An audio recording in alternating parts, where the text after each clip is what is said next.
Move on to the headlines now, see what the papers are saying in Nigeria. And I have with me in the studio leadership and communication strategist, Dr. John, and political technocrat, Dr. Dayo Kayode. Gentlemen, good morning. Good morning. It's a great Monday morning, I must say. Yes, great Monday morning because I've started thinking because of this China trade relation. We Nigerians too will also be thinking critically now. No, Nigeria is coming up with the great policies. No, we have to come to critical thinking before we can do that. Of course, yeah. All right, let's start from the Blueprint now. Blueprint newspaper is where we start from this morning. And it says, Emir to the poor and needy Nigerians, don't practice polygamy.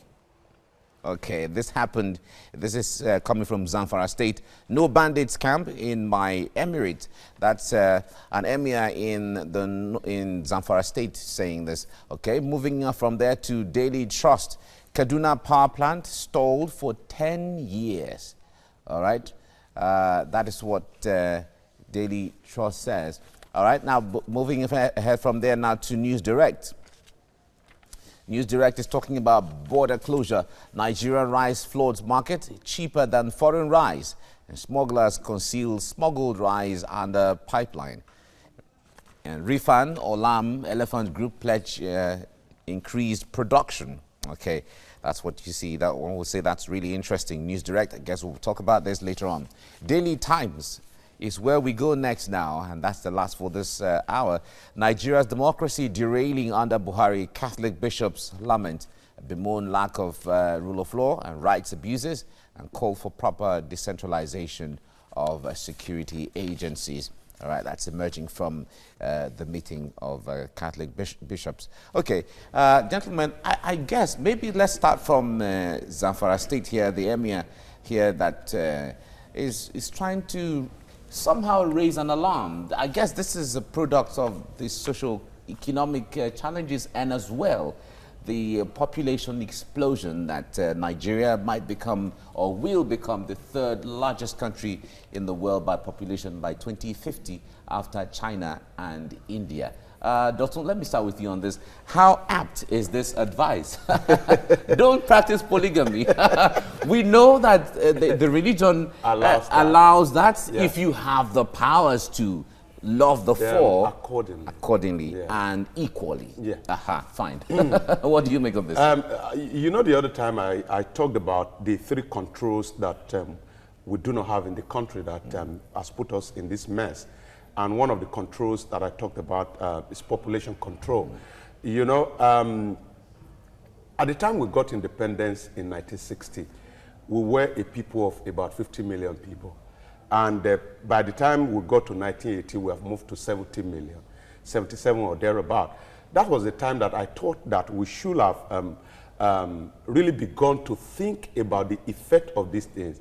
Most of the time, it's not because there are no infrastructure here and there. It's simply because of the fact that we, at every point in time, because of our mindset, we always want to produce.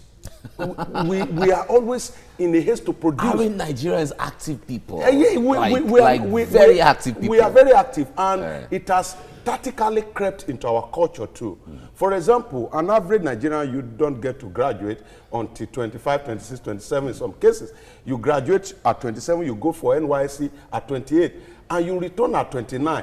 By the time you are 30, somebody in the village is already making phone calls across to you to get married. And you get married, you begin to raise another generation in poverty. There's always the pressure it is sad. And if we do not, we may continue from now to tomorrow to blame government. The government is not doing this. But if we do not match the level of our population explosion with the level of our development, we continue to be in poverty crisis. All right, now, Dr. Kayode, the point there is this call, because we've gotten some few reactions from this already, commending the emir for the advice to his subjects to say, okay, for now, let us, play down the issue of polygamy. Now, how far can this go in trying to stabilize people's standard of living? Now, let me come from three perspectives. Okay. Number one, when Dr. was saying when you marry four, you love them equally. It's not possible because even God, who created us, is not loving us equally. Let's leave that for listen. No, these are part of the things we have to look at. Buhari said, "This one is a king after my heart. I will bless who I want to bless." That is an aspect. Number two, the emir that is talking himself, how many wives is he having? Okay. Then number three, when we're talking of population explosion, what is China's population? What land mass do they have? What resources, especially natural resources, do they have? Okay? Yes, I'm not saying we shouldn't reduce the number of children we have. But the questions as regards us here is this. As I was coming, I was just thinking aloud to myself, do we even have a good population census? Where was I thinking? Somebody in the north was saying, look, we should forget about federal character in selecting who becomes the president. We should just let us vote anyhow. Then I was now telling myself, yes, it's between you. I mean, I don't like federal character. Let everybody go to the field. But the issue is our population not skewed from the beginning? So if you want to do that, we must know how many are we exactly. Our demographic characteristics ought to be established. Two, are we critically minded while coming up with various policies? Because for me, even with Nigerian population today, if to say we have been able to exploit our both natural and human resources, we wouldn't be facing what we are facing now. Yeah, but all those people there giving birth is because they have nothing to do. They don't know the essence. They don't know the essence of having large family as regards the available resources to them. So isn't that the good reason why a call by an emir who has a great kind of influence, is not the issue, who has a great influence on his people, who people listen to make an advice of this kind? Rather, let him tell people to be educated as regards, one, number of children you can adequately take care of. Two, let him also go to his local government chairman. Ogbeni, all the money being given to you, let us use it judicially to take care of the people. Especially education-wise. I think at the level where we are now, we have to be sincere with ourselves. There's a major capacity collapse, and we can see it everywhere. And for us to get out of this situation, there's the need for every one of us to know that poverty is personal. At the end of the day, it can be national. But the first person that will solve poverty is the person in poverty. And that's why there's the need for, if you earn, okay, let's look at the minimum wage. If you earn the minimum wage of 18 or 30 or 50,000, there's the need for you to know that if you complicate your life by giving birth unnecessarily, you are the first victim of that poverty. But number one, are they supposed to be giving minimum wage or minimum living standard? Is it supposed to be that? But the point there is we must start from somewhere. Secondly, we can stay in Lagos here and think, oh, Nigeria is not working. Life starts and ends in Lagos. Yes. The fact is that the person in the northern part of the country, especially in the northeast, understands the effect of population explosion on the crisis they are having there. Because there are no jobs anywhere. And it's not peculiar to Nigeria alone. The level of unemployment across the world now, except perhaps in some few countries, is very high. So when you have an army of unemployed people, it is very easy for Boko Haramis, bandits, and anybody to get to the street, promise them something, and recruit them for anything. So that is the situation we are in now. I want to salute the courage of the emir, because when you look at it from the angle of religion, it is not easy. He may have more than one wife, I know, but perhaps he's not even living under the poverty line. So as the first victim of poverty, you are the one in it. You need to plan for your life. Don't wait for the government, because if you wait for the government may disappoint you. All right, if you wait for government, the government could disappoint. And Nigerians have felt disappointed so many times over and over the years. Now, what do you think should be the way forward if we have to look at this strategically? The way forward is this. Let us ensure that we manage our resources the way it's supposed to be managed. Not that, you see, look at all the money that individuals are putting into their pocket. If you have used this money to develop myriads of infrastructural deficits that we are having now, all these things we are talking about wouldn't have been. People will have been in school, there will be good health, there will be housing, there will be work. People will not be talking about 30,000 minimum wage. People will be talking about minimum living standard. Do you understand? If we are looking at minimum living standard and people are having it, we don't be talking the way we are talking now. And by so doing, people will be meaningfully engaged. People will have the capacity to think critically. That look, I shouldn't go beyond this, I shouldn't go beyond that. Sorry, a quick one. I think there's also a link between poverty and the number of children one can have, because it's about resources. If you are jobless, the only thing that will give you joy may be sex, and at every time you are taking madam, you are taking her inside. All right, let's leave it here now. Well, we know Nigerians are very active. Nigerians are so hyperactive, and we like, but it's okay. No, of course, Nigerians. That's why we rule the whole of Africa. Stories making the headlines in Nigerian newspapers. I have with me in the studio leadership and communication strategist Dr. Ojon and political technocrat Dr. Dayo Kaide. Thank you, gentlemen, for coming on TVC Breakfast. Good morning. Gorgeous this Monday morning. Thank you so much. All right, let's head straight to the papers now, and I begin with the blueprint. Emir to poor, needy Nigerians: don't practice polygamy. No bandits camp in my emirate.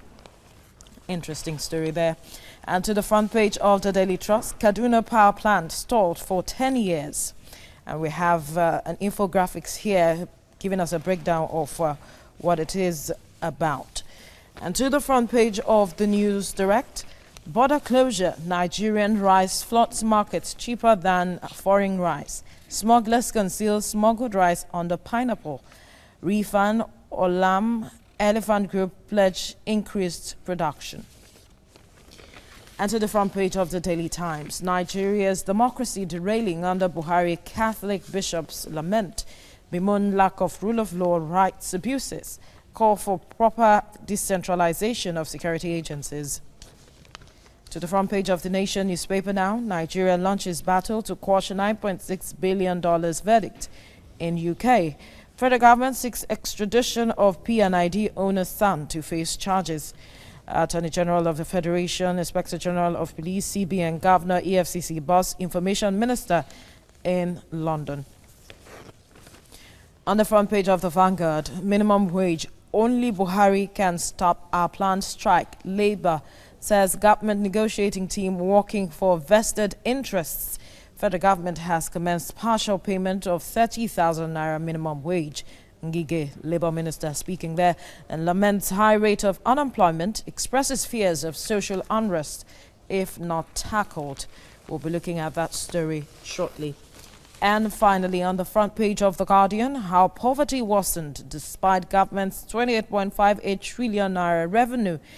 Mineral resources give 64% of funds. Revenue alone doesn't make nation wealthy.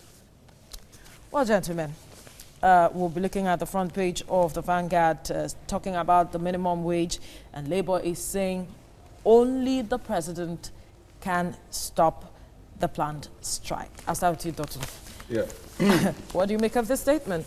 If you have an issue like this or hear a statement like this, it just brings to fore the collapse of system and empowerment of individuals.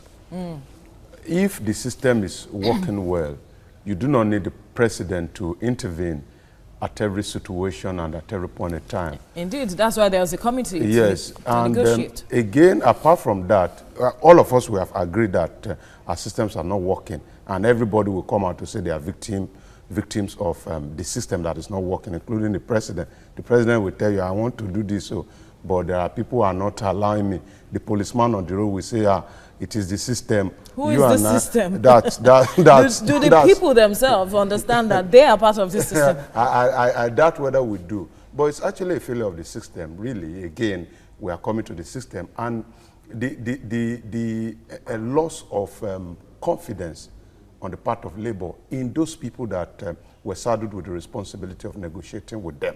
So we have about 3 failures here. We talk about the failure of government, of the system. We talk about loss of confidence in the people constituted. Then the third one is we talk about the failure on the part of the labor union too. Because when you are coming to negotiation table, as I understand it, you don't come with half information. You come out, you do your own mathematics and your calculation. You come to table with it. So they didn't do it properly. Of course they don't do it. What they were concerned about is that give us 30,000 minimum wage. Unfortunately, these people that are being paid 30,000 minimum wage are the foot soldiers of the labor force. So once you settle them now, you leave some other people who are big men in the ministry. At the end of the day, you will discover that labor will cause strike and nobody will go on strike.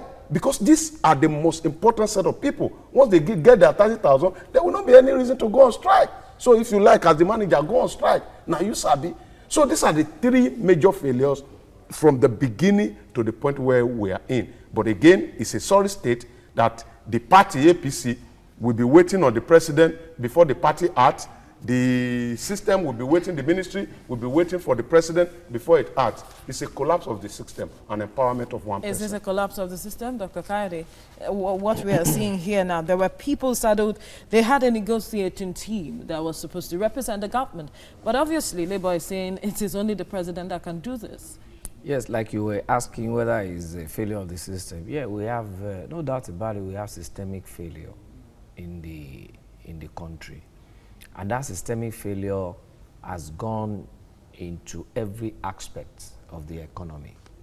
But for me, in the first instance, I will blame Labour. Absolutely, because they know that every 5 years. Not even on that. Not even on every 5 years. Right from the beginning, they are not supposed to be asking for minimum wage. Labour is supposed to be asking for minimum, sustainable living standard. Do they understand that? Are they not educated? In the first instance, they're supposed to be asking for minimum, sustainable living standard. What would be a minimum sustainable living standard? Yeah, let me ask. Yeah, in terms of, you won't tell me the amount you will pay for 2-bedroom flats in Lagos. It's the same thing you will pay for 2-bedroom flats in Ilesha or Ekiti. Absolutely not. Okay? You won't tell me the amount you pay for school fees of your kids in Abuja will be the same thing you will pay in Ekiti or in Yola and all that. So what Labour is supposed to do in the first instance is to tabulate all those things. All right? Then when they now get to that meeting, they will now be putting figures, the two of them, both Labour and government will be putting figures. All right? Then at the end of the day, they now add up. Okay, in Lagos, this is the minimum sustainable, because that word sustainable is very important. And that's why I was arguing the other time with Dr. that presently, I don't think we have population explosion in Nigeria, other than we have not been able to get our house right. Okay? When people are living sustainably, you will be able to think aright, and you'll be able to act appropriately and accordingly. To that extent, by now, it is not about that 30,000 we'll be talking about. Because for me, how did they even arrive at that 30,000? Now, going to this strike now, if you go through that story, Labour is now saying, look, you guys, you are distorting the minutes taken at our meetings. It's not that they didn't get their facts and figures right. If they don't have their facts and figures, they wouldn't know that some people are distorting facts and figures. And Labour is now saying, look, the president that sent you knows what he has signed. And you that is distorting it now, let us take it to that president and see whether this is where the sincerity comes in now. Exactly. It's about the loss of confidence that you raised. Because how can we go to a meeting of which the minutes were taken properly, and it's now being distorted? It's now being distorted. And again, Another loss of confidence. Why is government setting so up that is committee why again? They are saying that these people that are distorting this meeting say, are serving certain persons' they interests. said it is the president that sent you that will come and resolve this in Broglo. But then, I wouldn't know why they are still setting up committee. You know, this is supposed to have been paid since last year, November or thereabout, when they wanted to go on strike and then we were having some international visitors and they now beg them, please, we will pay. Don't go on strike so that you don't embarrass us. It was signed into law early this year. Yeah. But it has been agreed since November. Before, just because of the time lag. They're supposed to sign it in by November. But there was a time lag before the president And the signed elections it. too. And the election, do you understand? So my issue is, why setting up a committee? But we need to move forward. We need to move forward. Let government be sincere. There's nothing you are calculating again. While they were doing it, they have calculated it across board. So which committee are you setting up again? So how do we move forward from this point? You have signed it. It has been legislated upon. All right. Pay. And then let us have rest of mind in this country. All right, we have to wrap it up at this point. No time to talk more because I would have wanted us to look at the ways forward. But thank you, gentlemen, for your contribution on the newspaper review this morning. You're watching TVC Breakfast and we're streaming live on YouTube. You can connect with us on Twitter using the hashtag TVC Breakfast. It's in Nigeria now.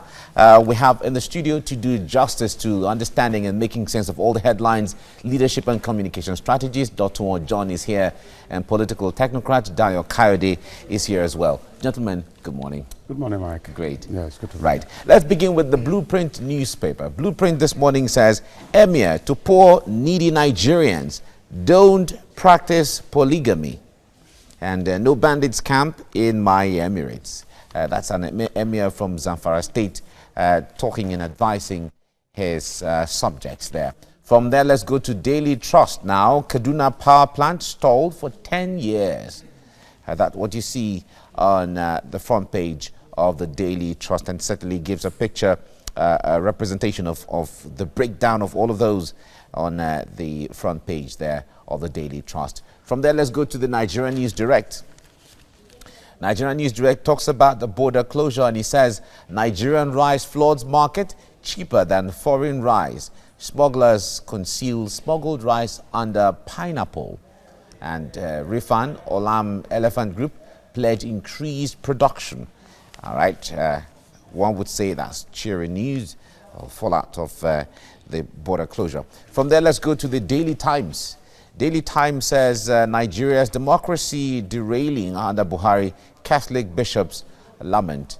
And there's an bemoan lack of rule of law, rights abuses, a call for proper decentralization of security agencies. And that's what you see on the Daily Times there. Now for the Nation newspaper is where we go next. Nigeria launches battle to quash $9.6 billion verdict in the UK. And federal government seeks extradition of PNID owner's son to face charges. And the AGF, IG, CBN governor, EFCC boss, information minister in London. And they are there to pursue this case. All right, from the Nation, let's go now to the Vanguard. And it talks about the minimum wage. It says only Buhari can stop planned strike. The organized labor are saying this, and says government negotiating team working for vested interests. The federal government has commenced partial payment of 30,000 naira minimum wage. Ngige, that's the Minister of Labor, is revealing this. Laments high rate of unemployment, expresses fears of social unrest if not tackled. Okay, that's what you see on the Vanguard. The last now is the Guardian newspaper, and it says how poverty worsened despite government's 28.58 trillion naira revenue.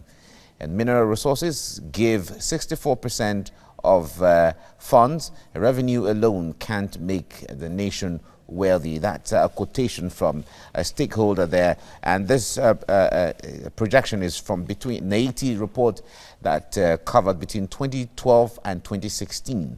28.58 trillion naira that was paid into government coffers one way or the other. All right, fine. I think I'd like us to dwell on this issue right now. If you see the figures, certainly it's not good so far for Nigeria when it comes to poverty rate. Nigeria still remains the poverty capital of the world, taking over from India. Dr. Kayode, I want to start with you on this. one would say government has gotten all of this revenue over the 28 trillion naira between 2012 and 2016. How would you say there has been justification for that money that has gotten into government coffers? You see, I want to start on this note that we should keep on talking. I think it was there last Monday when we were talking about this P and ID, whatever, and I was saying, look, government should now stand up and put these people on the defensive.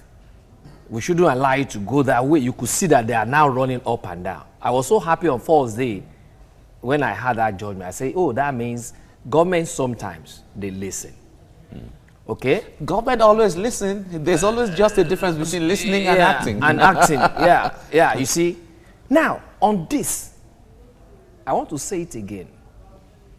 With this kind of a figure, and without seeing anything, is to justify what I've always been saying, that our leaders, they are too avaricious and Epicurean in the way they grab our money, and at the same time suppressing us and putting us into a lot of economic quagmire, to the extent that we will now be thinking that we are overpopulated.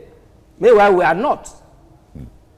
Assuming all this money. So the difference is in the lack of resources. That is why there's an alarm raised on the population issue, right? Not lack of resources, lack of adequate appropriation of resources. Okay, which has led to the deficit that we talked about. That is what has led to infrastructural deficits that we are experiencing now, and that is now making us to have a wrong feelings that we are overpopulated. Okay, all right, Doctor, let me come to you on this. The point there is that when it comes to strategy, and you have been in the area of strategy for quite a while. Government, at the time when this government came in 2015, there was a talk about, okay, go back into the archives and see who and who have sabotaged, who and who are corrupt, who and who has stolen what, so that you can recover all of those. Others said there's no point. Let's just go ahead, move on from there on. Now, if you put this side by side, and we're talking about 28 trillion naira that was paid into government coffers by, and this is a report by Naiti, and there hasn't been justifiable infrastructural or developmental or investment anywhere in the country or anywhere in the world to say, okay, we're investing here on behalf of Nigeria. What do you think went wrong? Poverty is a very big discourse when you ask me, if you ask me. In 2012, the UN, because every October 17 is the World Poverty Eradication Day, said that to solve the problem of poverty, there must be more resources allocated to people living in abject poverty. That's to reduce poverty.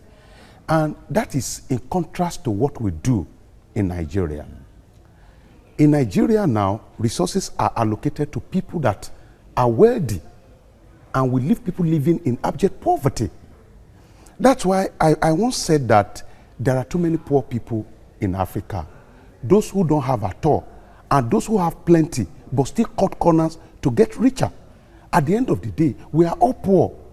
Only that in resources, we may actually see some people that are driving big cars and all that. So in any nation, but in true terms, they are poor. But in truth, is we are poor. That's a man is poor if he has, and is cutting corner to have more at the expense of people who do not have at all.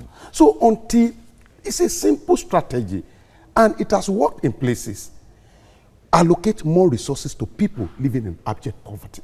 And how do you do this? First, the system of governance has crippled that idea because the local government is not functioning. If resources are only coming from or going to the federal government and they are not appropriated accordingly, and nobody is asking the state governors question as to how they are using resources. Why some of them today are owing salary, some states, we can use Oyo State as an example, it's coming out to say, we will pay. Though initially he said he was not ready to pay 30,000. Yes. But when he saw the reality of what government has, yes. so it's the simple way is allocating Cross River money State, to people. is taking. Unfortunately, we don't have the time anymore. Thank you so much. There's so much to talk about as far as this is concerned, and I know it also falls in the interest of Nigerians. Poverty of the mind. It's all right. Thank you very much, Dr. Juan John, for coming on the program. It's a pleasure. Dr. Dayo Kayode, thank you so much. Anytime. I appreciate you. Anytime. Right. You're watching TVC Breakfast. We're streaming live on YouTube. You can also connect with us on Twitter using the hashtag TVC Breakfast.